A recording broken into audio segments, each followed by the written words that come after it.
syururi anfusina wa min sayyiati a'malina may yahdihillahu fala mudilla lahu wa may yudlil fala hadiya lahu. Asyhadu an la ilaha illallah wa asyhadu anna Muhammadan abduhu wa rasuluh. Pertama-tama, marilah kita panjatkan puja dan puji syukur kita kehadirat Allah Subhanahu wa taala yang alhamdulillah pada siang hari ini kita dapat menghadiri kegiatan ini. Kedua, salawat serta salam semoga tercurah kepada Nabi Muhammad SAW. Pada siang hari ini, izinkan saya memandu acara pemaparan diseminasi budaya positif di SMK Muhammadiyah Pencongan oleh Ibu Kustiana Dewi CGP Angkatan 11 hari ini.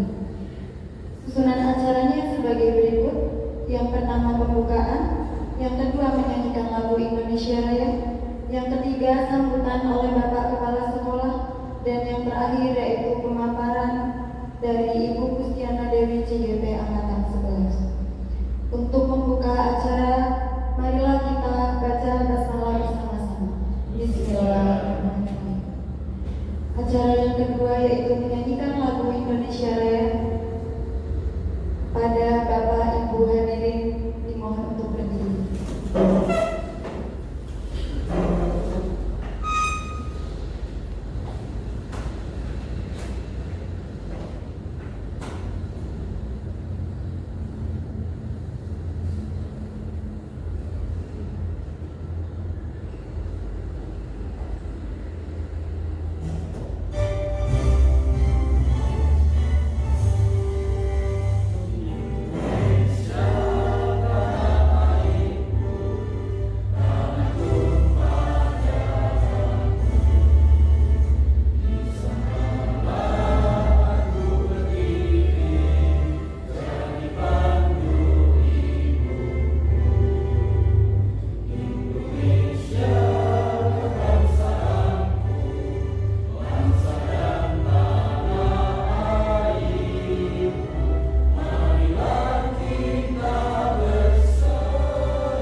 Hadirin mohon duduk kembali.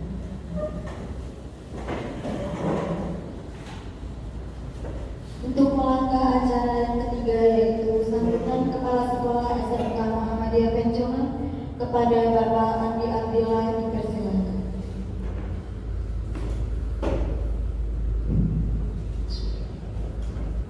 Assalamualaikum warahmatullahi wabarakatuh. Bismillahirrahmanirrahim. Alhamdulillahirabbil alamin. Asyhadu anna Muhammadan abduhu wa rasuluhu ya ba'da. Allahumma shalli wa sallim wa barik ala nabiyyina wa ala alihi wa sahbihi ajma'in. La haula wa la quwwata illa billahil aliyyil azim.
bagus ya, karena temanya adalah budaya positif yang nanti akan dipaparkan oleh Ibu Dwi. Oleh sebab itu kami sampaikan kepada Ibu semua untuk bisa hadir dan sampai selesai nanti. Siap Bapak Ibu ya? Siap. Baik, terima kasih Bapak Ibu. Agar tidak terlalu banyak waktu yang terbuang, maka kami cukupkan sambutan pada hari ini dengan Bapak Abdullah Amin. Tentu saja nanti akan dipaparkan budaya positif oleh Ibu Dewi di SMK Muhammadiyah Pecengan. Demikian Bapak Ibu yang saya sampaikan. Sukses untuk Bu Dewi, sukses untuk semuanya. Semoga nanti bisa berjalan dengan lancar. Demikian, kalau mohon maaf. Assalamualaikum warahmatullahi wabarakatuh.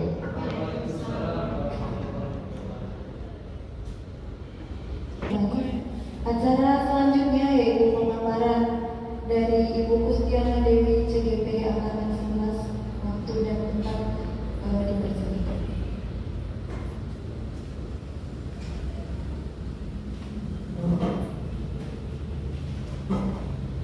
Terima kasih atas kesempatan waktunya. Assalamualaikum warahmatullahi wabarakatuh. Yang saya hormati Bapak Andi Abdillah selaku Kepala Sekolah SMK Muhammadiyah Pencongan. Yang saya hormati Bapak Ibu Guru serta staf dan karyawan yang sudah hadir di diseminasi budaya positif CGP angkatan 11 ini. Saya terima kasih sekali Bapak Ibu dan semuanya sudah meluangkan waktunya untuk hari ini dalam kegiatan diseminasi.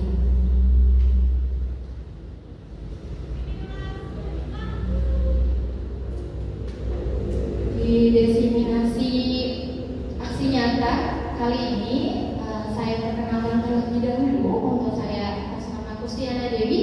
Di sini saya calon guru penggerak angkatan 11 dari Kabupaten Pekalongan.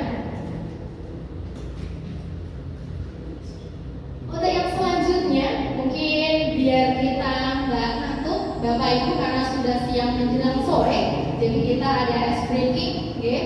Jadi nanti gerakannya di sini ada tepuk 1, 2, 3, 4. Kalau tepuk 1, Bapak Ibu ketenang 1. Okay. Terus kalau 2 ke kanan sama ke kiri 1, 2. Terus kalau 3 ke kanan ke kiri ke atas ya 1, 2, 3. Okay. Terus kalau 4 kanan 2 kiri 2. Okay.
Bagaimana Bapak Ibu? Apakah ada yang mau ditambahi? Cukup? Oke. Kalau sudah cukup, kita lanjutkan ya. Nah, di sini mengenai diseminasi budaya positif. Konsep inti dari budaya positif ada 7 yang akan kita bahas saat ini. Ada yang namanya perubahan paradigma. Yang kedua yaitu disiplin positif. Yang ketiga yaitu motivasi perilaku manusia. Yang keempat kebutuhan dasar manusia. Yang kelima posisi kontrol restitusi. Yang keenam keyakinan kelas. Yang ketujuh yaitu segitiga restitusi. Nah, 7 hal ini yang akan nanti kita bedah, kita saling sharingkan bersama mengenai 7 inti dari budaya positif. Oke. Yang pertama yaitu perubahan paradigma. Jadi Bapak Ibu guru semua, kita sekarang kan kurikulumnya sudah kurikulum merdeka, oke Bapak Ibu. Jadi kita sudah terbuka, oke, untuk memahami situasi saat ini, oke. Nah, perubahan paradigma ini, pendekatan ini menempatkan siswa sebagai subjek aktif dalam proses pembelajaran. Jadi di sini fokusnya ke siswanya, oke. Terus untuk perubahan paradigma yang selanjutnya, yang dulunya itu teacher center, guru adalah yang mengajar dan siswa mendengarkan saja, itu teacher center. Tapi sekarang itu dengan konsep pendekatan yang berpusat pada siswa. Jadi sekarang sudah mulai berubah pemikirannya bahwa siswa adalah subjek utama kita, oke? Terus yang selanjutnya perubahan paradigmanya menciptakan lingkungan di mana siswa merasa terlibat. Jadi siswa diikut sertakan dalam proses pembelajaran, oke Bapak Ibu. Jadi diikut sertakan, dia mau memaparkan sesuatu, mau mengeluarkan pendapat, kita saling mendengarkan, oke. Kalau sekarang itu konsepnya seperti itu karena kurikulum merdeka, oke. Dan didorong untuk mengambil inisiatif dalam pembelajaran. Jadi siswanya kita ikut sertakan, kita libatkan untuk kolaborasi agar lebih aktif lagi dalam pembelajaran. Oke. Yang selanjutnya di sini ada yang namanya disiplin positif. Oke. Disiplin positif membuat murid memahami dan menyadari berdasarkan motivasi internal, bukan akibat paksaan untuk belajar ataupun ingin mendapatkan pujian ataupun takut nanti dihukum kayak gitu. Jadi menyadari berdasarkan motivasi diri sendiri. Oke.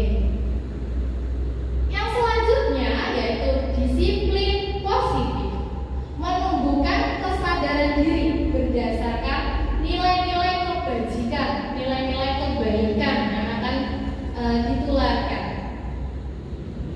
Disiplin positif yang selanjutnya yaitu mengajarkan anak untuk lebih bertanggung jawab lagi.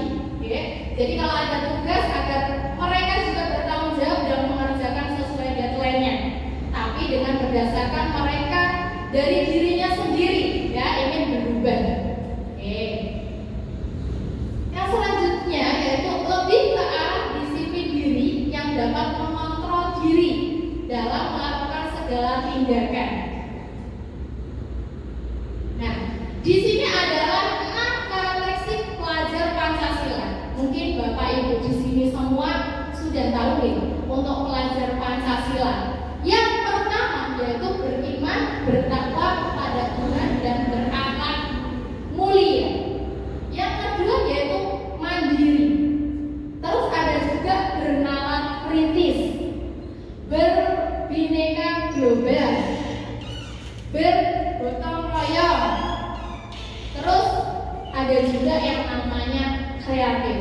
Jadi 6 pilar ini pelajar Pancasila ini kita benar-benar ya kita tularkan ke siswa agar siswanya juga menjadi anak-anak yang pelajar Pancasila yang baik.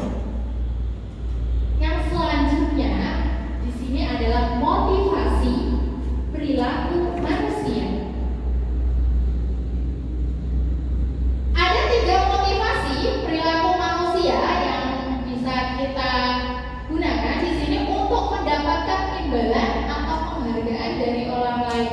Biasanya orang-orang itu ingin merasa, ya, saya ingin mendapatkan sesuatu, ingin mendapatkan imbalan, saya ingin mendapatkan penghargaan untuk dihargai.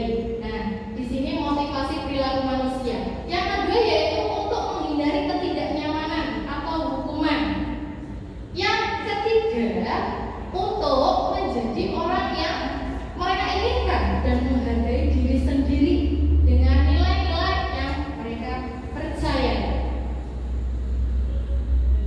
Oke, Bapak Ibu, kita lanjut ke ice breaking yang selanjutnya biar Bapak Ibu nggak ngantuk. Tadi mengenai tentang paradigma, terus berperilaku disiplin positif juga, Nah, di sini ada yang namanya ice breaking sambung kata. Nanti kalau saya bilang katanya apa, nanti bisa disambungkan, Bapak Ibu, Nah, di sini ada satu mic lagi. Nanti bisa kita mulai dari Pak Alfian dulu. Nanti kita ngetes. Di sini konsepnya nanti sambung katanya kita gunakan iya Bapak Ibu ya. Konsentrasi. Oke, bisa? Kita mulai, Coba. Oke.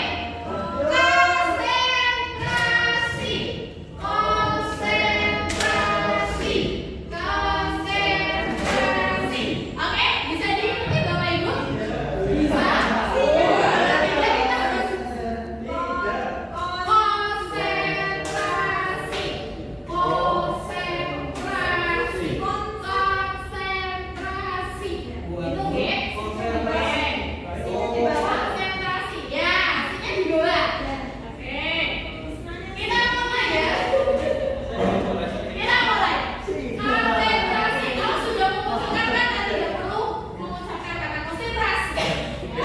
Jadi kalau saya konsentrasi, nanti dilanjutkan oleh Pak Alfian. Ya, aku. Nanti Pak Alfian silakan bisa melanjutkan. Bebas. Suka. Terus lanjutnya ke Pak Bondan dan selanjutnya, Bisa? Oke. Kita mulai,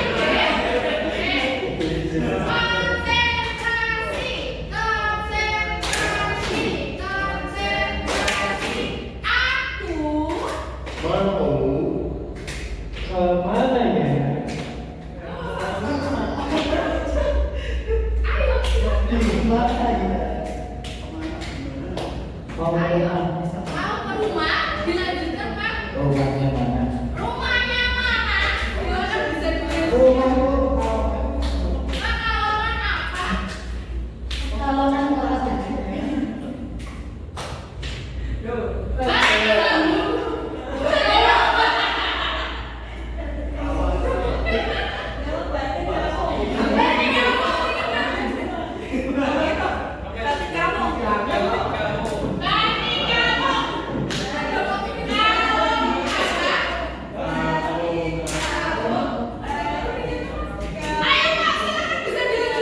Indah.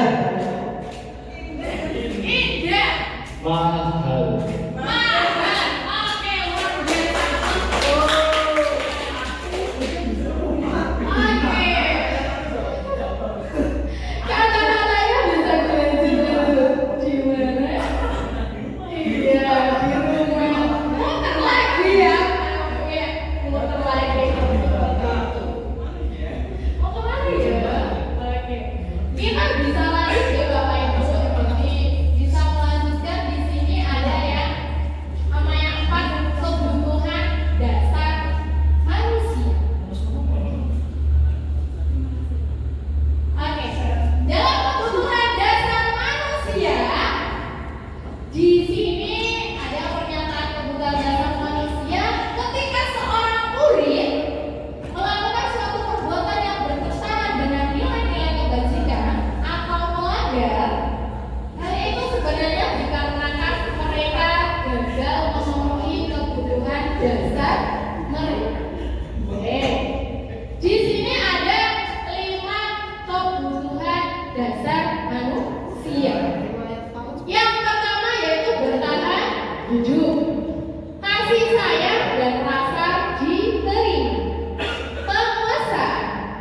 kebebasan sama kesenangan.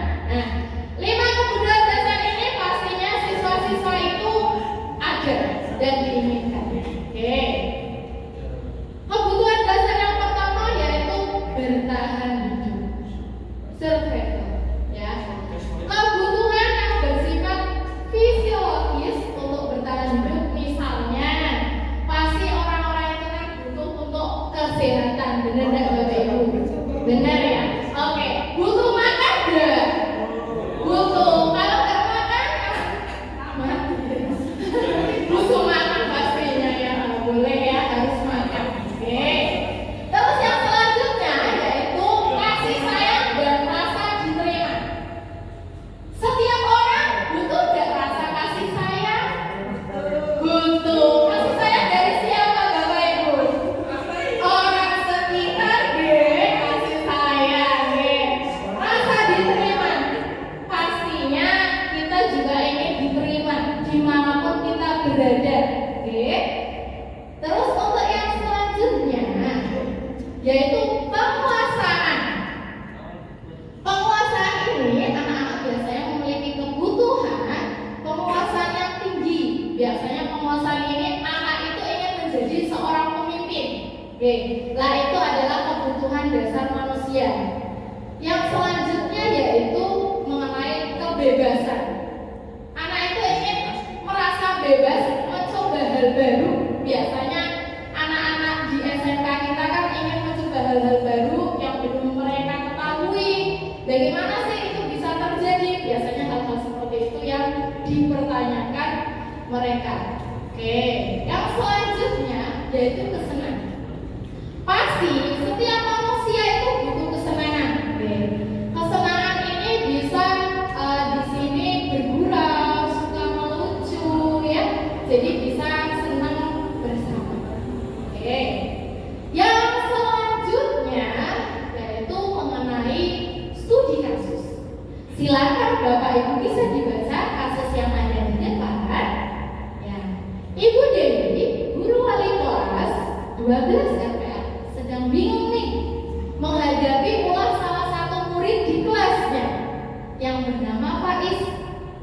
Beberapa anak telah mengeluh Faiz yang sering meminta bekal makan, ya, bekal makan siang mereka dengan paksa.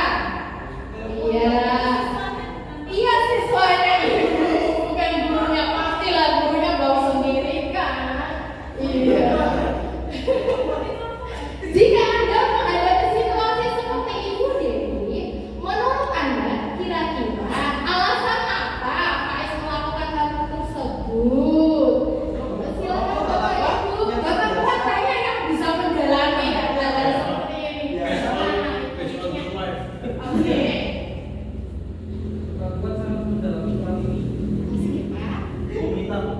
Oke, Bapak Kuat silakan. Oke, setelah saya baca studi kasus yang ada di depan, menurut saya kira-kira apa alasan Mas Faiz melakukan hal itu? Karena satu, mungkin makannya kurang. Oh, makannya kurang. Oke, terima kasih Pak Kuat. Berarti makannya kurang ya. Oke, plus untuk Pak Kuat dulu dong Bapak Ibu. Sudah bisa menyampaikan alasan.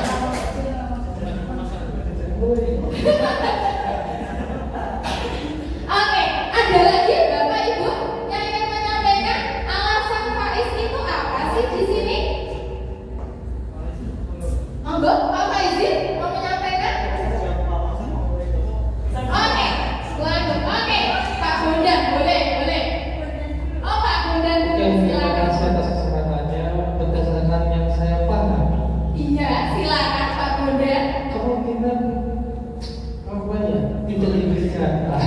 Tidak diberi jatah makanan ya Pak ya. Oke, tidak diberi jatah makanan. Menurut Bisa Pak jadi Bondan. juga tinggalnya sama kucing. Oh, bekalnya dibawakan musikanya ada itu ya.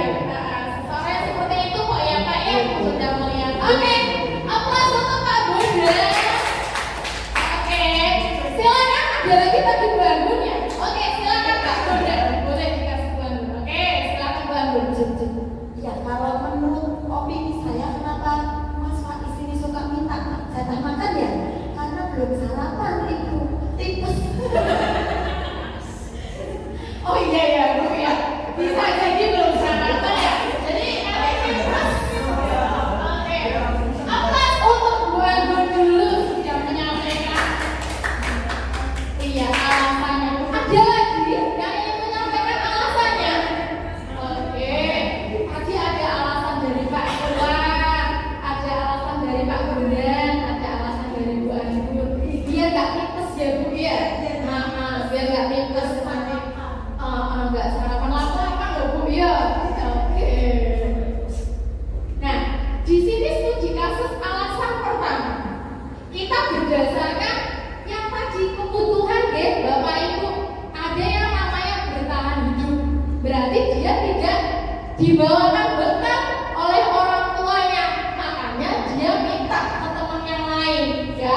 Jadi untuk bertahan hidup biar tidak lempar itu ya, biar tidak tipes. Oke. Iya benar sekali, Bapak Ibu semua. Nah, di sini alasan yang kedua yaitu dia itu ingin diperhatikan. Biasanya gitu ya. Biar diperhatikan.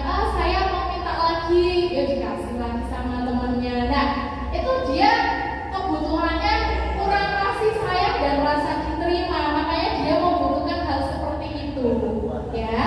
Terus selanjutnya, di sini alasannya selanjutnya yaitu karena temannya jadi takut dengan dia dan menuruti keinginannya. Nah ini kekuasaan. Jadi dia itu merasa berkuasa, merasa jadi pemimpin. Kalau kamu nggak mau, ya udah sih di bawah sini kayak gitu kan, itu nggak baik hal-hal seperti itu, kayak Bapak Ibu kayak. Selanjutnya, nah alasan selanjutnya adalah mungkin ya tadi bisa disampaikan ya, mungkin merasa bosan, makanya itu aja. Mungkin nanti bisa bervariasi, nggak bisa minta bantuan sama ibu-ibu ya untuk hal tersebut. Oke. Studi kasus alasan yang kelima yaitu, nah bisa saja dan dia menikmati ekspresi wajah teman-temannya yang kesal. Nah inilah anak-anak kadang hal-hal seperti itu dilakukan ya Bapak Ibu, biar temannya itu merasa kesal dengan dirinya. Nah setiap hari dimintai terus ekspresi kesalnya kan mungkin itu bikin kesenangan. Nah ini adalah studi kasusnya hal-hal tersebut yang terjadi di sekitar kita. Oke. Yang selanjutnya kelima yaitu posisi kontrol restitusi. Oke. Di sini posisi kontrol. Pak Tuan, wah, masya Allah. Nah, guru itu sebagai penghukum itu adalah nomor satu. Yang nomor dua adalah guru sebagai pembuat merasa bersalah. Yang ketiga, guru sebagai teman. Yang keempat, guru sebagai pengantar. Yang terakhir, guru sebagai manajer. Kira-kira diri Bapak Ibu itu sebagai yang mana? Oke. Sebagai yang mana Pak Iwan? Manajer. Kenapa sebagai manajer Pak Iwan? Coba ya barangkali Pak Iwan bisa memaparkan kenapa keinginannya sebagai manajer. Nah, rasa diri kita itu sebagai manajer. Monggo Pak Iwan silakan. Mampu mengarahkan, mendidik, melatih dan lain sebagainya sehingga siswa kita menuju ke arah yang lebih. Masya Allah, luar biasa. Oke, terus Pak Iwan iya, ini terus bagaimana? Bapak izin barangkali mau menyampaikan lagi. Terima kasih. Silakan. Bapak izin kira-kira. Oke. Jadi siapa dulu? Bangun apa Bapak izin? Oh, bukan mereka. Oh, Bapak izin. Siapa Pak izin? Pak Faizin itu, kalau Pak Faizin di posisi mana? Yang mana nih? Yang 1, 2, 3, 4, atau 5 nih? Yang mana kira-kira Pak Faizin? Ya apa-apa, menurut pendapat Pak Faizin aja, Pak Faizin itu berada di mana gitu? Menurut saya Iya. di manajer. Oh, di manajer. Oke, Masya Allah, plus untuk Pak Faizin. Kenapa Pak Faizin di manajer? Untuk sebagai guru itu sebagai anutan, Iya. sebagai penentu arah masa depan siswanya arah kemana, seperti manajer mengarahkan. Oke. Tapi nggak tahu mengarahkannya mana sih. Oh, masih bingung arahannya. Oke. Oh, seperti itu. Menurut Ibu manajer sendiri seperti apa? Oh iya, kita lemparkan ke Ibu manajer. Oke, silakan Ibu Anggun. Monggo silakan Bu Anggun. Menurut pendapat, bagaimana Bu Anggun? Jangan tuh Iya, kalau menurut saya kan guru sebagai manajer itu mungkin contoh realnya ketika kita diamankan sebagai wali kelas. Jadi seperti apa kita akan mengkondisikan kelas tersebut, ingin menjadikan kelas itu yang seperti apa? Apakah kadang ya mungkin ini di negara Konoha ada yang kelasnya ya ada yang apa ya? Contoh kecilnya itu di grup kelas. Ketika maksudnya kita kan punya kontrol sebagai wali kelas di situ, kita juga jadi manajer di kelas itu karena ketika contohnya ketika di grup kelas itu kita buka diskusi apa siswa tanya jawab, mungkin seperti apa mereka responnya. Nah nanti kita mulai bisa manage, oh ternyata sifatnya seperti ini. Biasanya kan siswa akan terlihat ketika dia itu biasanya intens ya. Biasanya kalau semuanya sifatnya seperti itu mungkin kita kurang bisa mengetahui psikologinya. Tapi biasanya kalau sudah di grup itu biasanya akan terus pada sejarah itu. Kita biasanya bisa lebih memanage mereka itu, menganalisa seperti itu. Jadi itulah manajer contoh guru adalah contoh. Oke, luar biasa sekali. Aplaus untuk Bu Agung ya Bapak Ibu ya.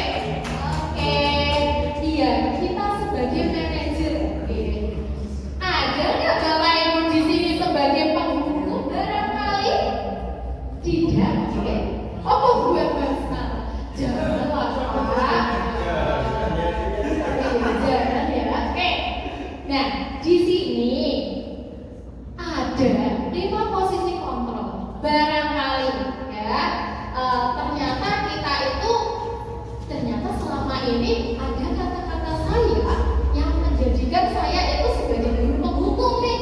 Nah, contohnya di sini, jika guru penghukum itu gurunya berbuat menghadik, menunjuk-nunjuk, menyakiti, menyindir. Nah, ada sebuah kata-kata di sini dicontohkan. Kalau kamu tidak melakukannya, awas ya, rasakan nanti. Nah, itu adalah guru sebagai penghukum, ya. Guru sebagai penghukum ini nanti hasilnya itu memberontak, menyalahkan orang lain untuk berbohong. Nah, kalau dengan dunia berkualitas di sini murid meletakkan gurunya di luar dunianya, ya. Jadi murid juga nanti ada sebuah kata-kata, biarkan saja. Nanti juga marah-marah lagi. Nah, itu jika kita menjadi seorang penghukum, ya, anak itu akan cenderung mengulang lagi kesalahan itu, mengulang lagi dan mengulang lagi. Biasanya hal-hal seperti itu terjadi jika kita berada di posisi penghukum. Oke.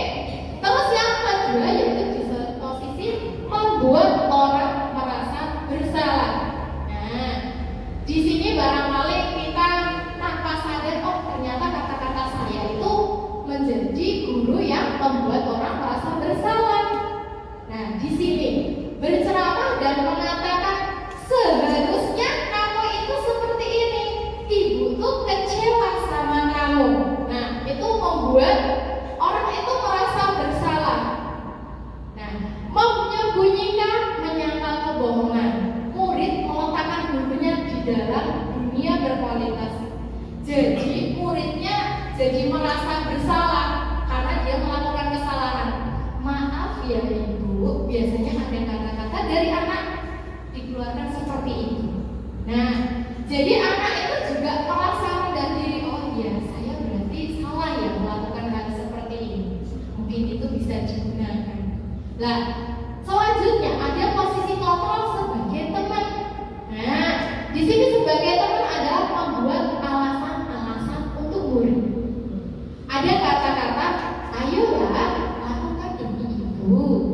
Terus masa kamu tidak mau? Ingat, tidak. Ibu pernah bantu loh kamu seperti ini dan seperti itu.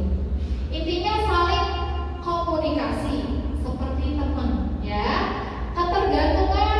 Nah, inilah muridnya nanti juga saling ketergantungan karena saling sharingnya sama guru tersebut. Jadi kalau tidak ada guru tersebut, dia merasa, aduh saya bingung nih mau bagaimana melanjutkan hidup saya kalau saya tidak komunikasi dengan bapak tersebut atau ibu Jadi saling ketergantungan mengenai pemecahan masalahnya. Nah, murid meletakkan guru sebagai orang yang sangat penting di dunia berkualitas. Jadi dimanapun guru itu berada, guru itu akan dicari sama dia karena dia merasa nyaman, dia merasa dianggap sebagai teman untuk saling komunikasi.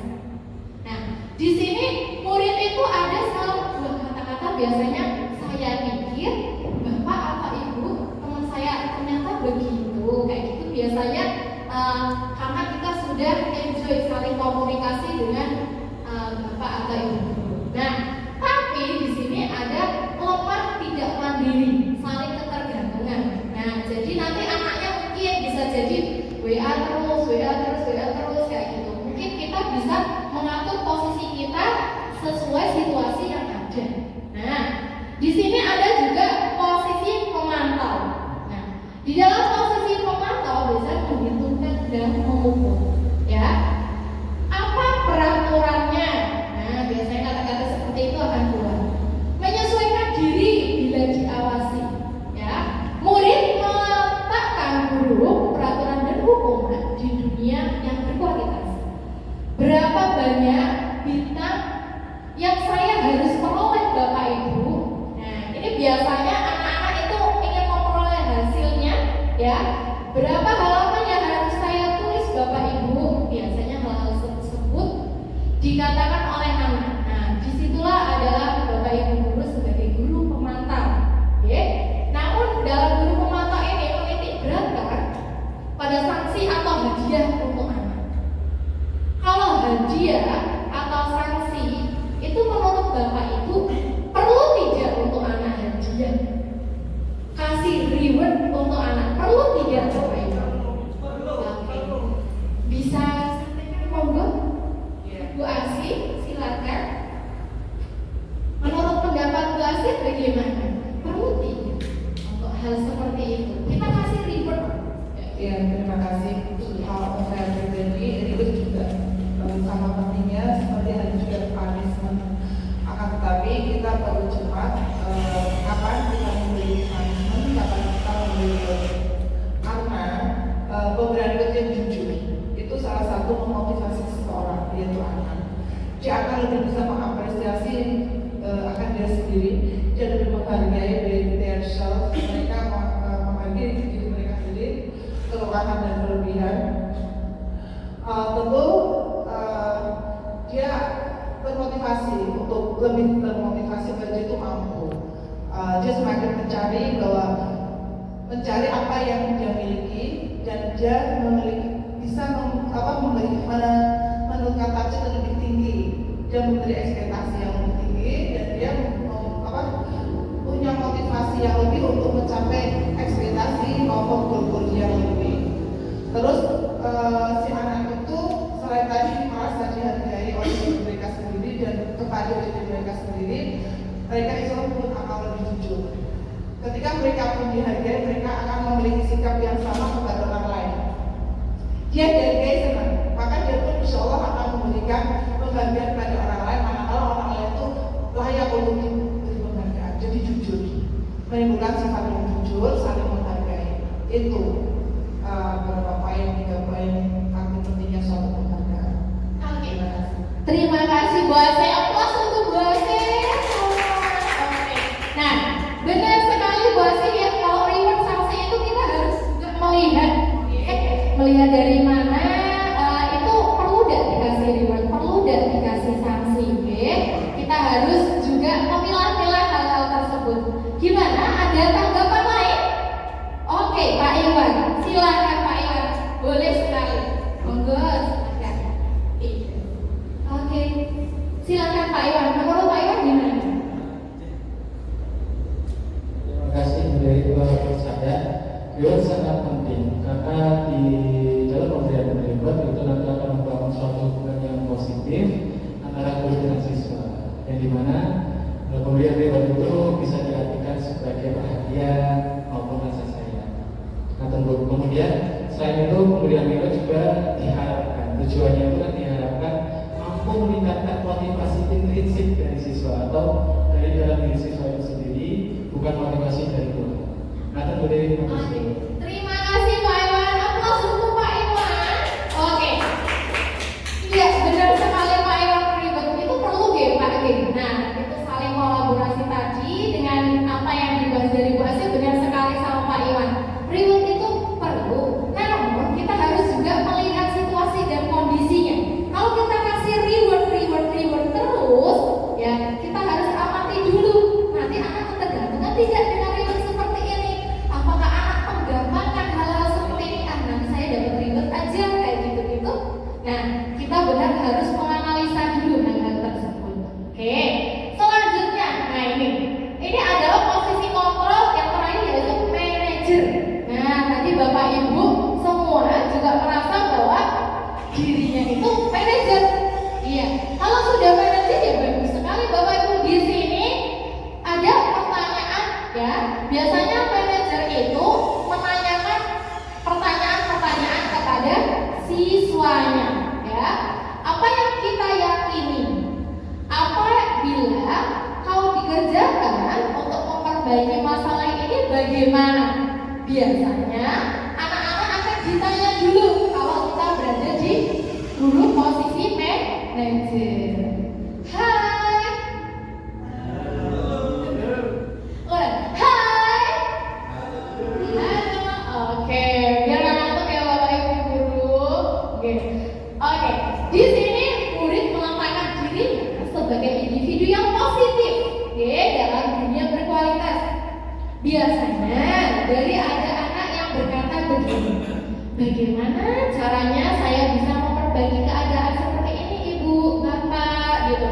Jadi Bapak Ibu di sini juga sekaligus mendengarkan alasan-alasan anaknya. Nah ini bagus sekali kalau posisi manajer ya, Bapak Ibu. Dari posisi manajer ini kita bisa mengevaluasi diri bagaimana cara memperbaiki. Oke. Nah, di sini posisi kontrol restitusi biasanya untuk yang guru itu menggunakan posisi kontrol sebagai manajer. Oke. Karena sekarang itu kita perlu mendengarkan apa yang dirasa anak-anak kita. Apakah mereka semangatnya kurang? Kenapa mereka semangat belajarnya kurang pada saat KBM kita? Terus sebagai manajer, guru dapat berbuat sesuatu bersama murid, mempersilahkan murid bertanggung jawab dan mendukung murid agar dapat menemukan solusi. Jadi kalau untuk manajer biasanya kita saling komunikasi dulu, saling menanyakan. Biasanya anak-anak kan kadang ada yang males untuk KBM, Bapak, karena cuma menonton seperti itu saja. Nah, kita mendengarkan keluh kesah apa yang disampaikan siswa, kita refleksi, ya, refleksi diri agar menjadi lebih baik lagi. Oke, nah ini saling komunikasi kita di posisi manajer. Oke, selain itu di posisi manajer juga mengacu pada restitusi yang dapat menjadi murid sebagai manajer bagi dirinya sendiri, ya. Jadi murid juga sama halnya menjadi manajer pada dirinya sendiri untuk menciptakan identitas secara positif dalam diri. Oke. Nah, selanjutnya yaitu keyakinan kelas. Menurut Bapak Ibu, keyakinan kelas itu perlu tidak ada? Atau hanya peraturan-peraturan atau hanya kesepakatan? Kalau menurut Bapak Ibu, kesepakatan sama keyakinan sama tidak? Oke, monggo Bu Asih, silakan. Silakan. Untuk keyakinan,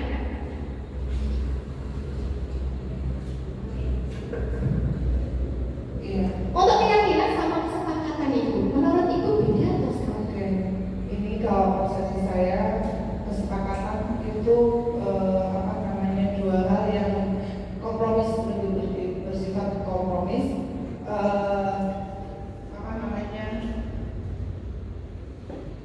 Ada suatu hal yang disepakati antara dua pihak dan nanti seandainya terjadi salah satu pihak itu ingkar, maka ada suatu konsekuensi logis yang akan diterapkan, misalnya seperti sanksi atau seterusnya. kalau itu suatu keyakinan, itu adalah suatu nilai yang kita percaya, kita yakini bahwa memang itu adalah kebenaran itu. Jadi lebih ke apa ya, ke dalam hati dan diri kita sendiri akan suatu hal bahwa itu adalah sesuatu yang mengandung suatu kebenaran yang mutlak dari diri sendiri datangnya, nggak ada dari pihak lain kayak tadi kompromi dan nggak ada seperti itu. Oke, terima kasih Bu Ase. Aplaus dong untuk Bu Ase teman-teman. Oke, dan keyakinan menurut Bu Ase itu adalah yang diyakini di dalam hati. Kalau kesepakatan adalah untuk yang saling komunikasi, untuk kompromi, untuk mencapai tujuan yang baik. Oke, hai. Biar gak ngantuk ya Bapak Ibu karena udah mau sore ya. Oke, lanjut. Nah, benar sekali yang tadi disampaikan sama Bu Ase, kesepakatan kelas adalah kumpulan kesepakatan yang dibuat dan disetujui oleh seluruh warga kelas. Oke, jadi saling komunikasi antar guru, antar siswa kayak gitu. Oke, saling komunikasi untuk mencapai kesepakatan kelas bersama. Dan setelah kesepakatan itu terbentuk, dan setiap ada kelas paham atas konsekuensinya, maka dari kesepakatan tersebut terbentuklah sebuah keyakinan. Keyakinan dalam diri masing-masing siswa untuk meyakini kesepakatan tersebut.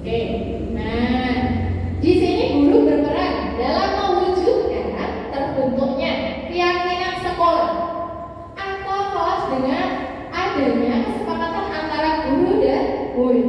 Keyakinan sekolah atau kelas ini berupa biasanya pertanyaan-pertanyaan. Biasanya guru menanyakan setuju tidak, bagaimana kalau keyakinan kesepakatannya seperti ini, apakah ada sanggahan atau tidak, kayak gitu. Biasanya saling komunikasi sama siswanya. Nah, di sini ada salah satu contohnya. Nah, di sini adalah kesepakatan kelas. Di sini saya mencontohkan 12 RPR, wali kelasnya Ibu Busdana Dewi. Di sini kesepakatannya adalah siswa harus datang tepat waktu. Semua siswa diharapkan untuk menghormati sesama teman dan guru. Siswa melaksanakan tugas piket. Siswa keluar dan masuk kelas atas izin guru. Semua siswa diharapkan untuk aktif dalam setiap kegiatan. Nah, keyakinan kelasnya apa? Di situ, kalau siswa harus datang tepat waktu, berarti keyakinannya kedisiplinan, Bapak Ibu. Jadi benar-benar harus disiplin. Jadi anak itu mengerti, oh, keyakinan yang harus saya lakukan adalah kedisiplinan. Terus selanjutnya, semua siswa diharap untuk menghormati sesama teman dan guru. Itu keyakinan kelasnya adalah saling menghormati. Memang ini sangat perlu sekali, saling menghormati antar sesama teman sama guru, ya. Jadi biar mengajarkan mereka nanti kalau sudah tidak sekolah atau di luar sana, di rumah juga bisa menerapkan hal ini. Terus untuk siswa melaksanakan tugas piket itu adalah keyakinan kelas kebersihan. Jadi anak-anak itu juga merasa bahwa kebersihan itu penting, Bapak Ibu. Jadi mereka akan meyakini, oh, berarti saya harus bersih-bersih nih, karena saya adalah tugas piketnya. Selanjutnya, siswa keluar dan masuk kelas kata izin guru itu kesopanan. Karena perlu sekali kalau siswa mau keluar atau masuk, permisi ibu, permisi bapak, saya mau izin. Itu adalah nilai-nilai kesopanan yang harus dijunjung tinggi saat ini. Saat ini juga masih sama. Hal tersebut kita junjung tinggi karena kesopanan. Selanjutnya, di sini semua siswa diharapkan untuk aktif dalam KBM. Nah, ini keaktifan. Jadi kalau tidak ada keaktifan, biasanya KBM-nya akan serasa membosankan. Jadi kalau ada keaktifan saling komunikasi seperti ini kan enak, Bapak Ibu. Jadi kalau dia membisu kayak gitu kan nanti lama-lama bosan ngantuk. Hai.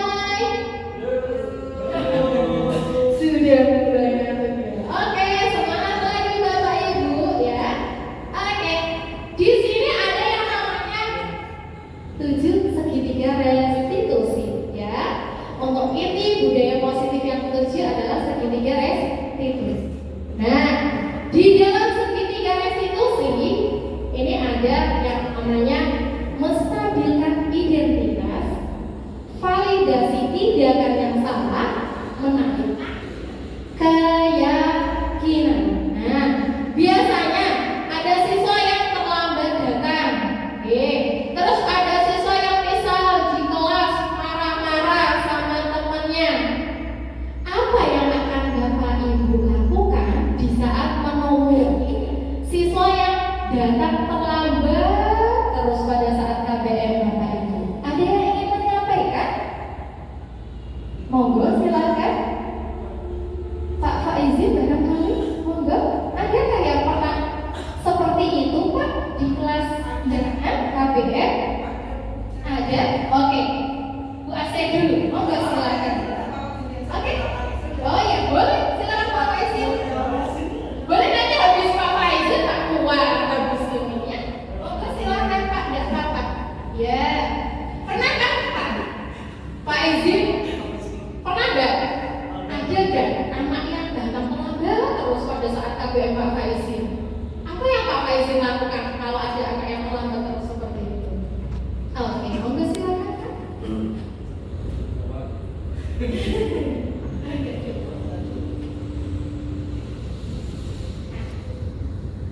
Terima kasih ya untuk pertanyaannya. Untuk di kelas saya, Oke. khususnya TPKR, ya, itu ada sedikit untuk anak yang terlambat. Oke. Ya, terlambat terus biasanya itu saya menanyakan berarti di sana itu validasi. Biasanya si anak itu pulangnya malam terus tidurnya terlalu malam, kebanyakan begadang juga. Biasanya si anak itu tidurnya malam itu main game.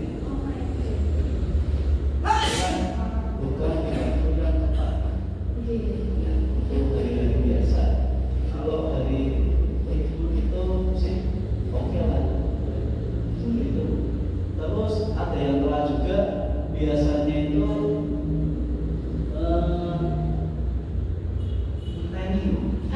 Ya, saling menunggu sama teman ya. sama teman. Nah, Yang temannya itu biasanya itu makannya itu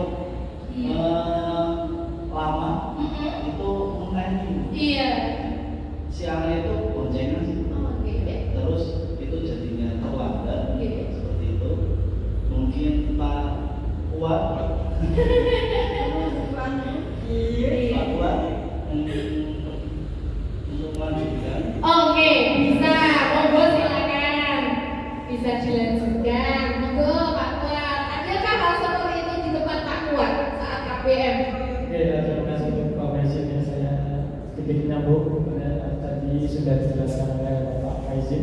Kurang lebih seperti itu sama, tapi kalau di kelas saya biasanya saya tanya dulu alasannya kenapa telat.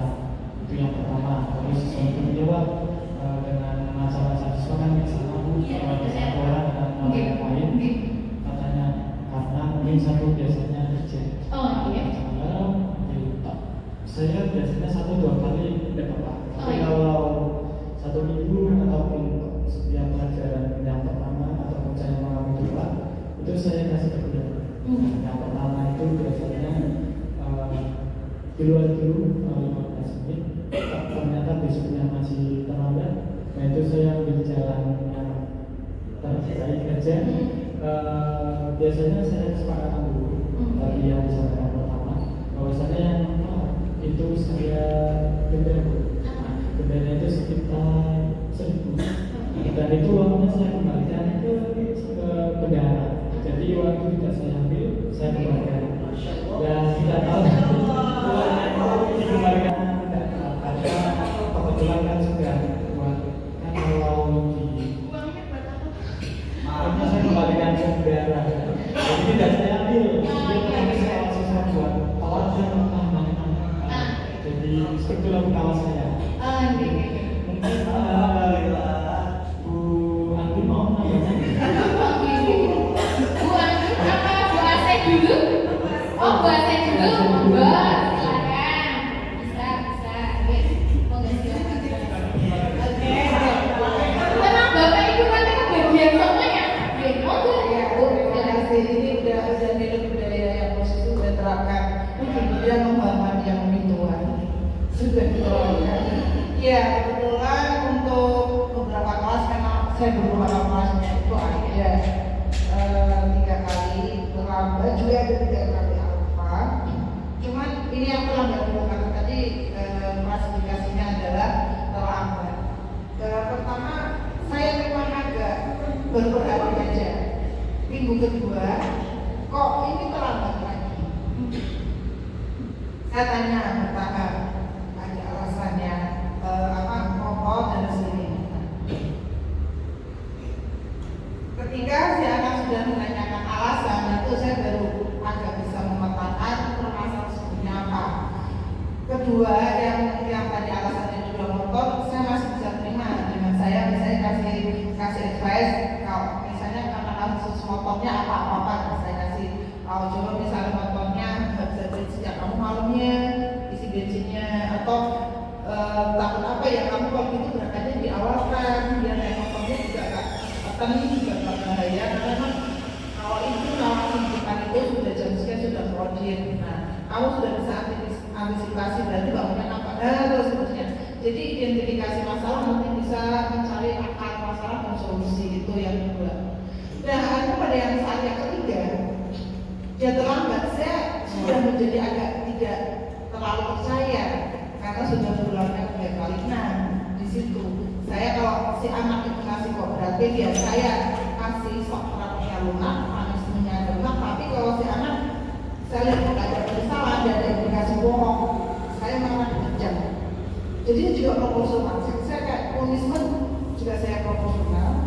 Ketika saya tegur itu juga alasannya itu rasional enggak, tetapi saya juga mencoba mengidentifikasi masalah dia dan berusaha saya mencari efek solutif yang bersifat solutif. Bertahap. Ya, terima kasih. Terima kasih Bu atas penyampaiannya. Memang bertahap ya Bu ya untuk membuat hal tersebut. Oke, silakan bisa dilanjutkan. Ada yang mau menyampaikan lagi? Jika terjadi kasus keterlambatan, apakah ada di tempat Bu Anggun?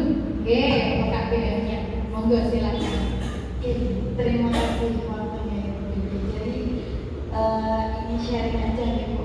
Jadi itu tahun kemarin itu ada satu siswa itu karena saya ngajar yang pertama dia selalu telat awalnya sih kayak nggak percaya katanya dia kenapa telat sampai itu kan waktu latihan kali itu tidur jadi pas saya tanya itu ternyata dia mohon maaf ternyata dia broken jadi dia itu minta saku ke ibunya nggak dikasih disuruh minta uang ke bapakmu terus dia kesana malah dimarahi dia sampai sekolahan masih dihukum jadi kadang dia bukannya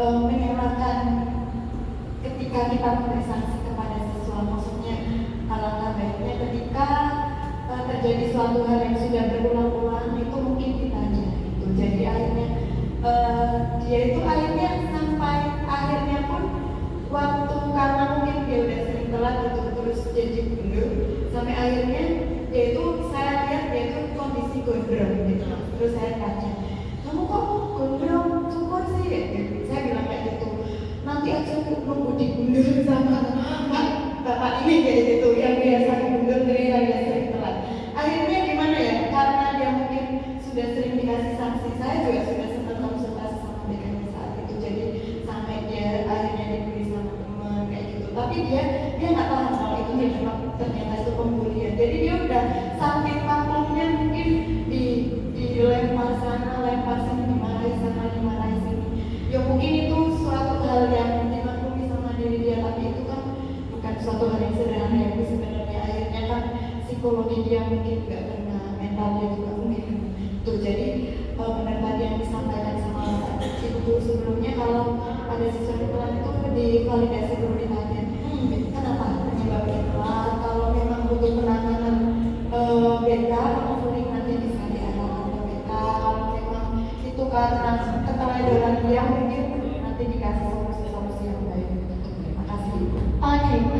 kasih Bu Arbun. Memang ini sangat krusial sekali deh. Hal seperti ini itu permasalahannya memang kita tidak bisa secara apa ya, harus kolaborasi, tidak bisa dipecahkan. Mungkin sendiri pun kita kan sudah berusaha, Ibu, Bu Arbun sudah berusaha. Ayo Nak, silakan, ayo Nak diperbaiki seperti itu. Nah, ini adalah waktunya untuk saling kolaborasi dengan warga, warga sekolah. Benar sekali. Dilanjutkan karena kita sebagai guru, berarti kita kalau hal guru aja di sini belum bisa terpecahkan, kita kolaborasi lagi nih. Kita kembangkan lagi dengan BK. Kita kolaborasi lagi dengan tim-tim yang lain agar bisa terpecahkan dengan masalah-masalah yang ada. Bagus sekali Ibu. Memang kita itu perlu ini tahap-tahap dalam segitiga restitusi ini. Jadi kita harus menanyakan, jangan sampai kita jadi yang tadi saya sudah paparkan bahwa menjadi penghukum. Jadi kalau kita menjadi guru penghukum, nanti di situ akan merasa nggak apa-apa lah, nanti saja biarinlah saya digundul lagi, nggak apa-apa. Kayak gitu jadinya efeknya ke psikologi, benar, psikologi anak tersebut. Oke, barangkali Bapak Ibu yang lain ada di tempat Bapak Ibu untuk KBM-nya, barangkali ada yang terlambat, apakah yang akan dilakukan? Mungkin dari sisi BK mungkin. Nah, di sini juga ada BK-nya langsung, Pak Alfian. Barangkali dari Pak Alfian.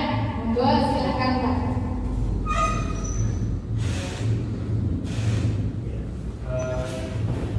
Terima kasih Bu Dewi. Jadi sebetulnya kalau di mapel saya saat ini kan kita masuk kelas 3, itu memang alhamdulillah tidak ada yang telat. Jadi itu kenapa kayak itu bisa tercipta, itu mungkin di awal pembelajaran itu, masih awal itu bisa kita bentuk kontrak belajarnya itu bisa ditegaskan. Alhamdulillah yang kelas saya bina atau yang saya masuk di tiap kelas saya itu hal tersebut itu bisa dicapai.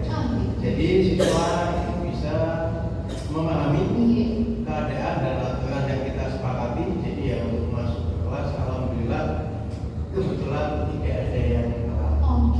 Cuman kalau memang ada ya itu tadi coba 1-2 kali kita masih bisa memahami dengan istilahnya kita kasih advice, kita mungkin punishment juga. Tapi kan kalau udah sampai berulang kali dan istilahnya nggak logis ya, kenapa selalu lambat, apalagi kalau yang jam 1 itu kan pasti efek banget. Nah itu pasti kita lakukan yang namanya validasi. Bisa dicek dulu segala macamnya, apakah memang anak itu malas atau ada hal lain yang membuat dia jadi terlambat maksudnya. Itu sih Bu. Oke Pak, terima kasih dari sisi BK Pak hal tersebut. Karena memang dari awal kesepakatan dulu Pak.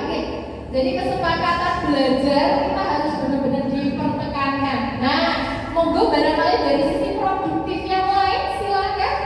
Monggo Pak Agus barangkali.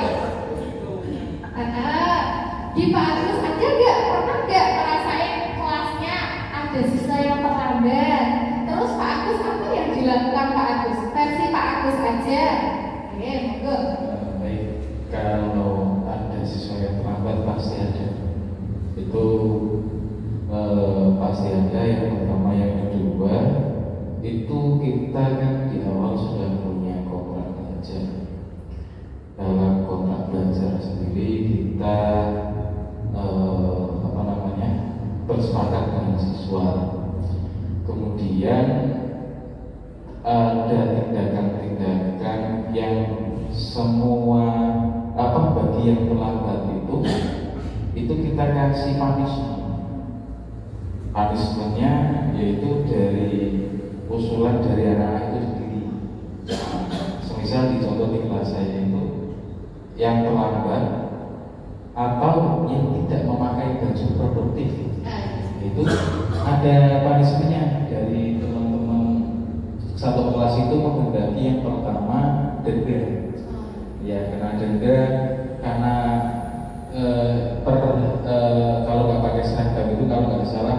2.000 per anak. Itu disepakati, kemudian untuk dananya dikumpulkan, nanti di akhir semester itu digunakan untuk makan-makan bersama. Seperti itu. Jadi kalau yang terlambat itu hukumannya lari tapi yang menghitung dari teman-teman satu kelasnya. Jadi saya sebagai guru hanya memfasilitasi saja dari kelas dari beberapa dari kelas, silakan hukumannya apa saja. Itu mungkin.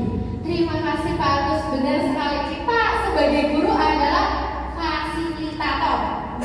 Kita memfasilitasi semua anak, semuanya kita dengan konsep tadi benar, kesepakatan dulu sejak awal, kesepakatannya seperti apa ya. Kalau dia melanggar kesepakatan, nah itu kita saling komunikasi, dan disinilah adalah tahapan dalam sertifikat restitusi. Oke. Dan di sini ada kasus Amir tidak terima pekerjaannya selalu dicontek oleh temannya. Ia marah dan tidak dapat menahan emosinya. Dari kasus ini, menurut Bapak Ibu, kira-kira kita sebagai guru bagaimana sih tindakannya? Misalnya ada seorang anak, dia marah nih sama temannya, langsung gebrak meja. Kamu itu kenapa? Kok mencontek hasil karya saya, mencontek hasil pekerjaan saya? Jika Bapak Ibu guru berada di posisi itu, apa yang akan dilakukan Bapak Ibu guru? Ada yang ingin menyampaikan? Monggo. Oke. Monggo silakan. Monggo Pak Alfian, gimana menurut Pak Alfian? Kalau hal seperti ini terjadi, gimana versi Pak Alfian itu menghadapi anak-anak tersebut? Monggo silakan. Sebetulnya kalau ini kan masalahnya ada di siswa ya.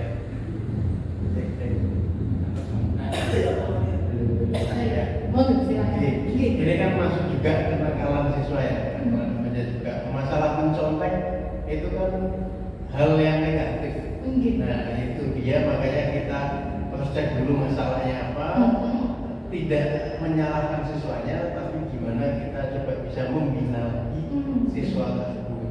Maksudnya bisa dijelaskan lagi bahwa hal-hal yang dia lakukan itu adalah hal-hal yang negatif atau hal-hal yang istilahnya tidak tepat dilakukan oleh siswa.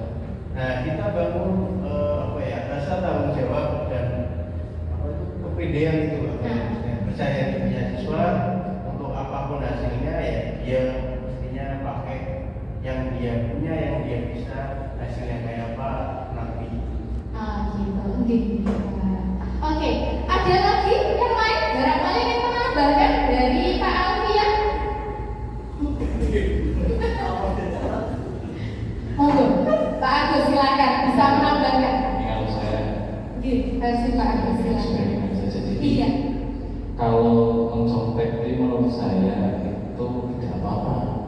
Tidak apa-apa, versi Pak Agus. Iya, jadi mencontek itu tidak apa-apa karena berarti yang bisa, kemudian yang mencontek berarti kan tidak bisa, dia bisa terinspirasi dari yang bisa. Iya, karena di dalam proses belajar khususnya di kelas saya itu tidak ada kompetisi, tidak ada kompetisi nilai harus seperti ini, tidak. Jadi kalau saya menekankan kepada siswa yang pertama itu, yang tadi kasus itu ya biar tidak melebar, maka contoh itu tidak apa-apa. Berarti kamu menginspirasi teman kamu yang tidak punya pemikiran atau inspirasi apa-apa, jadi melihat karyamu dia jadi tercermin, minimal kan mencontoh dulu. Jadi kalau saya mungkin akan lebih ngasih pengertian kepada anak yang di atas rata-rata, berarti yang dicontoh ya, yang di atas rata itu pengertian bahwa mungkin kalau kamu bisa melakukan sesuatu hal yang lebih, kamu bisa sharing kepada teman-temanmu, kamu bisa menjadi contoh. Jadi kalau kamu bisa ya biar ditiru dulu gitu. Kalau saya seperti itu. Jadi, karena di dalam pembelajaran saya tidak ada kompetensi, tidak ada kompetisi. Ya jadi semua itu dibuat belajar kelompok bareng-bareng. Khususnya di kelas saya di program Dari beberapa siswa, contoh ada 33 siswa yang bisa dalam satu job sheet itu hanya 5 anak. Kemudian saya ulang lagi, yang 5 anak ini nyebar ke teman-teman yang lain. Nah, biasanya yang 5 ini juga saya kasih project atau soal yang di depan. Yang 5 ini bisa duluan. Nah, yang lain itu biasanya mencontoh, datang ke si anak itu atau nggak minta tolong anaknya datang ke siswa-siswa. Itu aja. Oke. Pertama. Lagi Pak, sudah. Oke. Mungkin perlu Pak Agus karena di sini Pak Agus konteksnya itu di produktif ya Bapak Ibu. Jadi kalau di produktif itu pembuatan program, mungkin konsepnya di sini yang mencontek itu, contek versi Pak Agus itu area programnya, oke. Jadi saling kolaborasi. Dan itu memang tidak boleh, oke, Bapak Ibu, oke. Kalau konsep menconteknya situasinya diulang itu memang sudah melanggar aturan karena tidak boleh mencontek. Yang tadi dibilang Pak Alfian, mencontek itu memang hal yang tidak baik.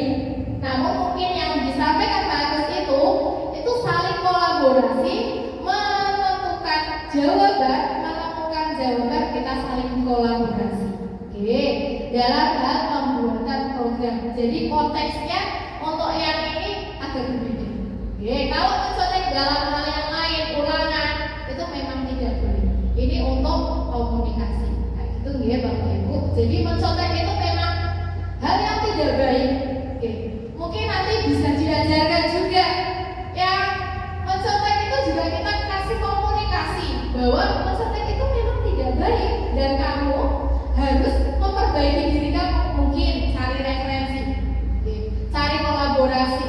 Nah, silakan bisa saling komunikasi bersama seperti itu. Oke, ditekankan bahwa mencontek itu sebenarnya tidak.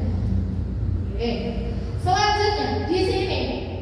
Jika ada hal tersebut karena dia itu marah, Pak Bu, karena marah beberapa meja, karena dia kesal, soalnya sudah dicontekin berulang kali, berulang kali dia mencontek, jadi dia merasa kesal, kok kamu kontek aja terus, tidak ada itikat untuk memperbaiki diri. Tapi kalau yang tadi disampaikan mencontek terus, tapi ya ada lain nggak kayak gitu, nggak boleh. Mencontek itu tidak boleh dilakukan. Menstabilkan identitas dilakukan berdasarkan prinsip bahwa membuat kesalahan adalah bagian dari proses pembelajaran yang nantinya akan menggeser identitas gagal ke arah identitas sukses. Jadi awalnya pemahamannya itu bahwa saya kalau ada yang mencontek saya harus gebrak meja, saya emosi karena dia sudah melakukan hal yang salah.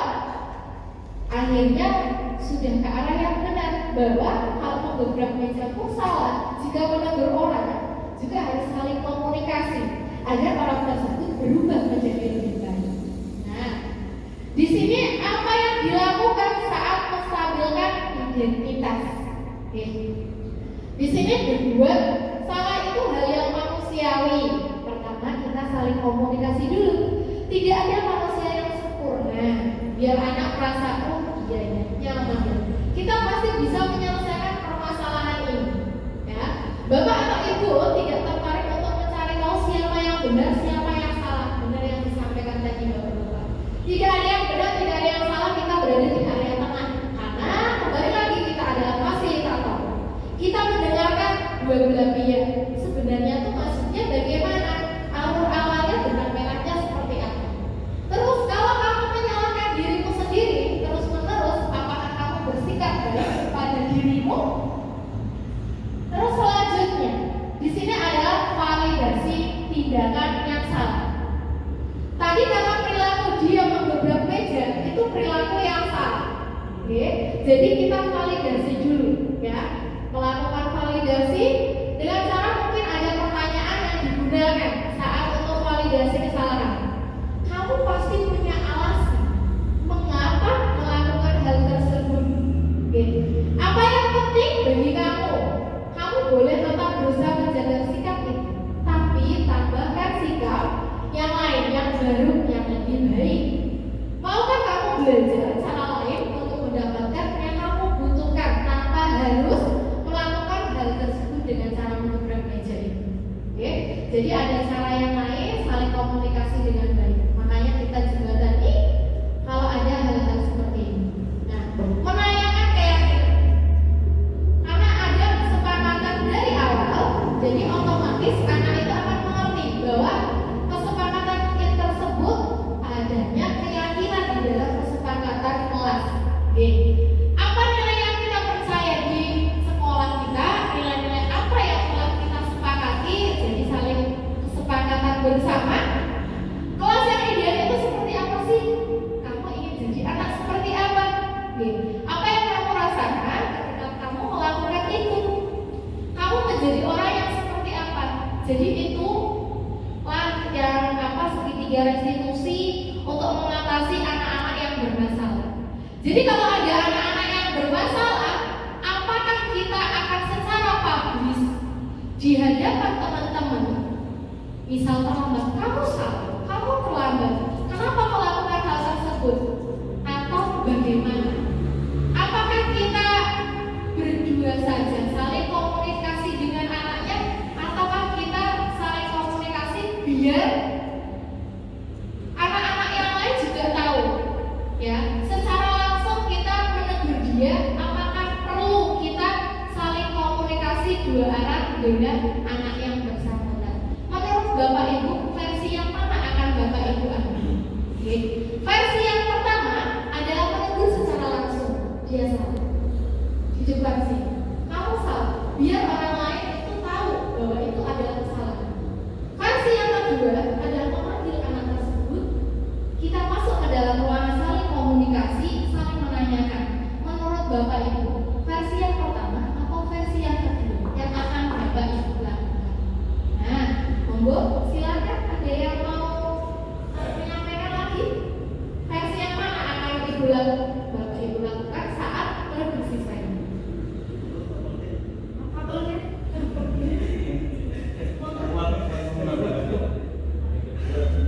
Versi Pak Kuat yang mana? Satu atau dua?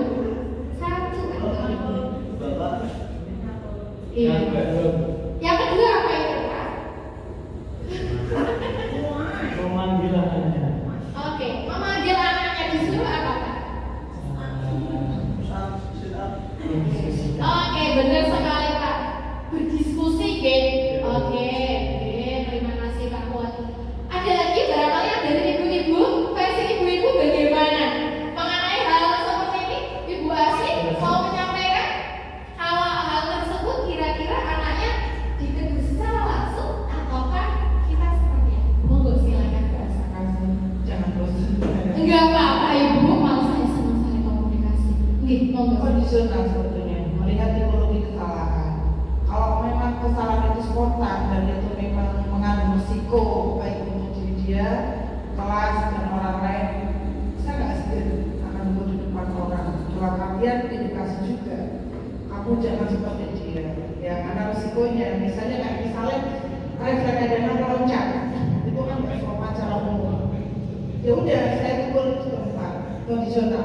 Tapi kayak misalnya tadi kayak terlambat dari apa, itu kan memang butuh pendekatan intens. Saya nggak bisa mengeneralisir kondisi si anak ini dengan yang lain. Tergantung dari kesalahannya Bu. Kalau saya tipologinya apa, terus ujian siapa, kalau saya mau edukasi, kesalahan itu memang harus saya segan di depan anak agar anak lain nggak meniru dan sebagainya saya lakukan.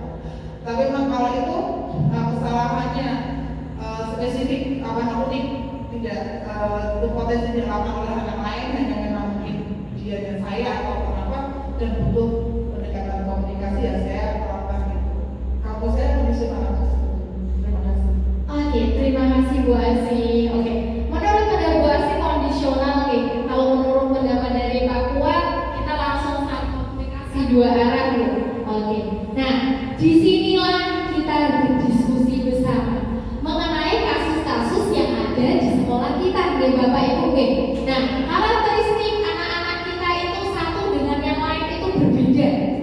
Ada yang dengan sikap yang A, ada yang dengan sikap yang B. Makanya kita saling kolaborasi untuk menemukan solusi permasalahannya yang terjadi. Jadi kalau ada permasalahan tersebut dalam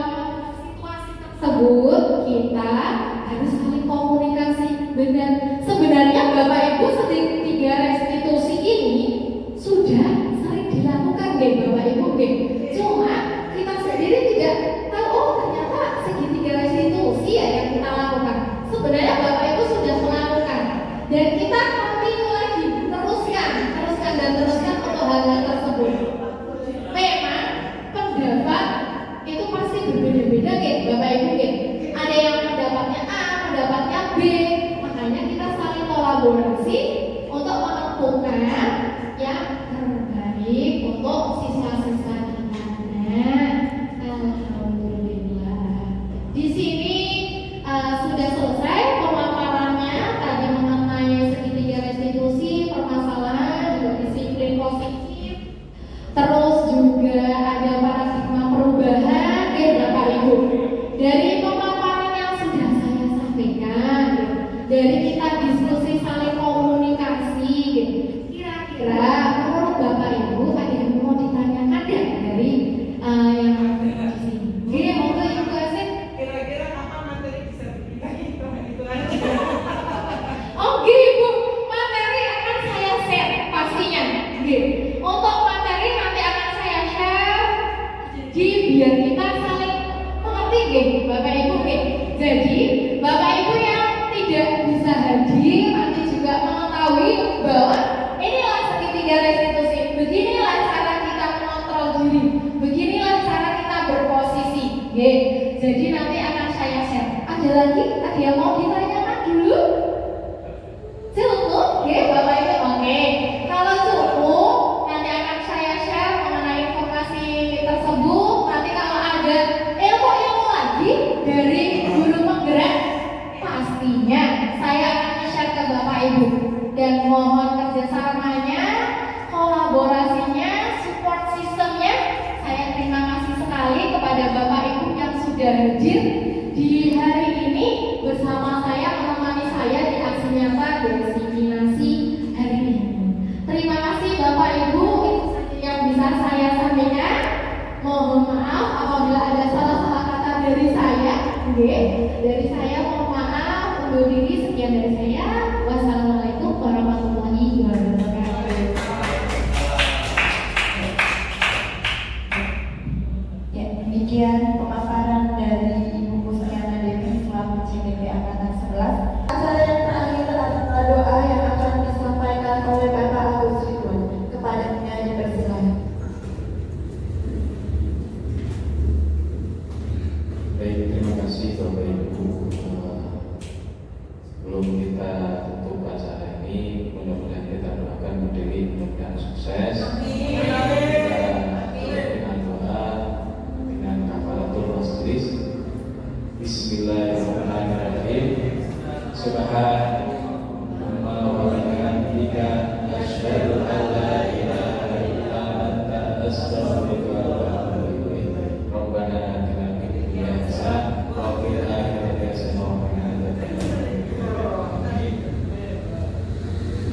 Demikianlah acara demi acara telah kita laksanakan. Saya sebagai MC mengucapkan banyak minta maaf apabila ada kata-kata yang kurang berkenan. Sebelum saya tutup, izinkan saya menyampaikan pantun penutup. Ada ikan bakar